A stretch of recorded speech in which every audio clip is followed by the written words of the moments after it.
यदि आप civil services की तैयारी कर रहे हैं तो ये ज़रूरी है कि आप मेंस में बहुत अच्छा परफॉर्म करें। और मेंस में यदि आप बहुत अच्छा आंसर लिखना चाहते हैं, ऐसे राइटिंग करना चाहते हैं, तो उसके लिए ज़रूरी है कि आप अपनी बात सुपरफिशियल तरीके से ना कहें। आप जो भी बात कहें उसमें फैक्ट आने चाहिए। अगर आप वुमेन एम्पावरमेंट की बात करते हैं तो कोई ना कोई डाटा, कोई ना कोई तथ्य लेकर के आप अपनी बात कहते हैं तो आप एक अच्छा उत्तर लिख पाते हैं और आप एक बहुत अच्छा परफॉर्मेंस में कर पाते हैं। सिर्फ मेंस में ही नहीं, अगर आप इंटरव्यूअर के सामने जाते हैं तो इंटरव्यूअर को भी आप प्रभावित तभी कर पाते हैं जब आप किसी भी उत्तर को बहुत तथ्यपूर्ण तरीके से देते हैं। हम अपनी इस श्रृंखला में आपके लिए सिविल सर्विसेज से जुड़े जो फैक्ट हैं, जो एग्ज़ाम फैक्ट हैं, वो डायरेक्ट आपके लिए लाते हैं। और हमारा जो ये कवरेज है वो लगभग सारे न्यूज़पेपर से, जिसमें आपका the Hindu, Hindustan times, Indian express, और इसके अतिरिक्त हमें जहाँ कहीं से भी फैक्ट मिलते हैं, डीडी न्यूज़ के समाचार या ऑल इंडिया रेडियो की न्यूज़ के या प्रेस इंफॉर्मेशन ब्यूरो की फाइल से, जहाँ कहीं से भी जो भी फैक्ट मिलते हैं वो अपनी इस श्रृंखला में हम लेके आ रहे हैं। और ये आपके लिए बहुत ही ज़्यादा इम्पॉर्टेंट फैक्ट हैं। यदि आप सिविल सर्विसेज की तैयारी करने के बारे में सोच रहे हैं या कर रहे हैं तो आप हमारे चैनल को सब्सक्राइब करें, शेयर करें और लाइक करें। हम रेगुलर तरीके से आपके लिए एग्जाम फैक्ट लेकर के आएंगे। स्टार्ट करते हैं हम अपने फैक्ट की इस श्रृंखला को। India overtook France and the UK in 2019 to become the world's fifth largest economy at the $2.9 trillion. तो देखिए, इंडिया ने फ्रांस और यूके को पीछे किया है और अब विश्व की 5वीं बड़ी अर्थव्यवस्था बन गई है। आपको जानकारी के लिए बता दूं कि अभी तक भारत की जो अर्थव्यवस्था थी वो विश्व की 7वीं बड़ी थी, लेकिन अब ये 5वीं बड़ी अर्थव्यवस्था बन गई है। यहाँ पर पीछे किसको किया तो आपको याद रखना, फ्रांस को किया है, यूके को किया है। वैसे विश्व की जो सबसे बड़ी अर्थव्यवस्था वो आपकी अमेरिका की है। सेकेंड नंबर पर जो अर्थव्यवस्था है वो आपकी चीन की है, और जो थर्ड नंबर पर अर्थव्यवस्था वो आपकी जापान की है। फोर्थ नंबर पे जो अर्थव्यवस्था वो जर्मनी की, फिफ्थ नंबर पे अब इंडिया की है, और इंडिया ने फ्रांस और यूके को पीछे किया। तो इस समय विश्व की जो इकॉनमी है भारत की वो हमारी $2.9 ट्रिलियन, यानी कि 2.9 खरब डॉलर की भारतीय अर्थव्यवस्था है। और अगला तथ्य यह है कि if India grow 9% each year for the next 4 years then it will achieve $5 trillion goal by 2020। अभी उत्तर प्रदेश में जो BEO का एग्जाम हुआ था उसमें पूछ भी लिया गया था कि भारत कब तक अपनी अर्थव्यवस्था को $5 ट्रिलियन तक करने का लक्ष्य रखा है, तो 2024 तक।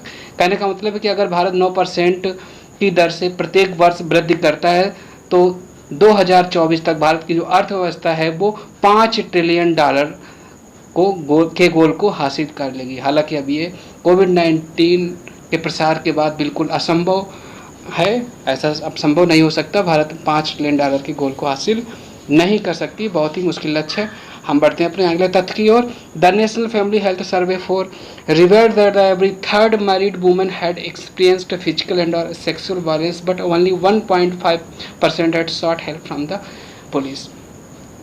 तो नेशनल हेल्थ फैमिली सर्वे ने एक खुलासा किया जिसमें उसने कहा है कि जो एवरी थर्ड वुमेन जो है हैड एक्सपीरियंस, यानी कि प्रत्येक तीसरी महिला ने अपने जीवन में, जो मैरिड वुमेन है उसने कभी ना कभी फिजिकल या सेक्सुअल वायलेंस का सामना किया है।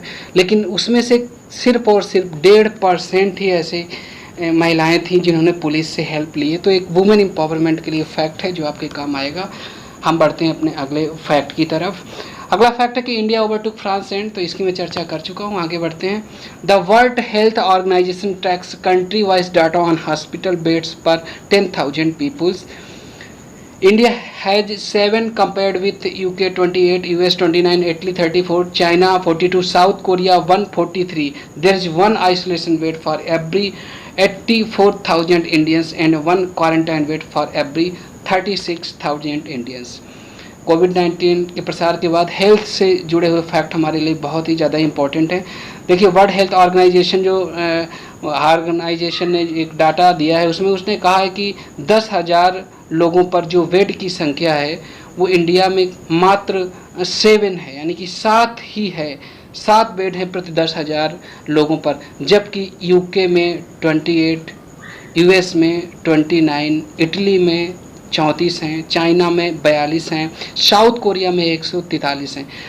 तो ऐसे में जब हेल्थ का इतना सारा इश्यूज हो रहे हैं, इतनी सारी समस्याएं, तो आपके दिमाग में रहना चाहिए कि हमारी जो हेल्थ की प्रॉब्लम्स है वो किस तरह से बढ़ रही हैं। और आप जानते हो कि कोविड-19 के प्रसार के बाद हेल्थ इश्यूज बहुत ही ज़्यादा सेंसिटिव हो चुके हैं। दूसरी तरफ हम आप ये भी देखते हैं कि भारत अपनी जो कुल जीडीपी है, उस अगर मैं अलग अलग डाटास की बात करूं तो लगभग 1.5 से 2% ही हेल्थ पर अपनी कुल जीडीपी का खर्च करता है भारत, जबकि बहुत विकसित अर्थव्यवस्था 6 से 7% तक अपनी कुल जीडीपी का हेल्थ पर खर्च करती है। अगर हम इकोनॉमिक सर्वे की बात करूं तो 3% के आसपास का एक रेशियो रखा जाता है हेल्थ पर खर्च करने का बजट में, लेकिन सरकार उसको पूरा नहीं कर पाती है। अगला तथ्य इसमें यह भी है कि वन आइसोलेशन बेड है फॉर एवरी 80,000 इंडिया, यानी कि एक ही आइसोलेशन बेड है 84,000 लोगों पर, and one quarantine bed every 36,000 Indians. तो ये हेल्थ से जुड़े हुए हमारे फैक्ट थे। आगे बढ़ते हैं।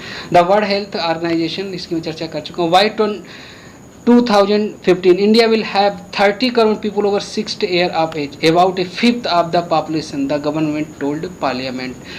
तो यहाँ पर एक फैक्ट है कि 2050 तक India will have 34 crore people. तो 34 करोड़ ऐसे लोग होंगे जो 60 साल से ऊपर के होंगे, है ना, सीनियर सिटीजन होंगे, about A fifth of the population. और ये हमारे पॉपुलेशन जनसंख्या का कुल 5वां भाग होगा।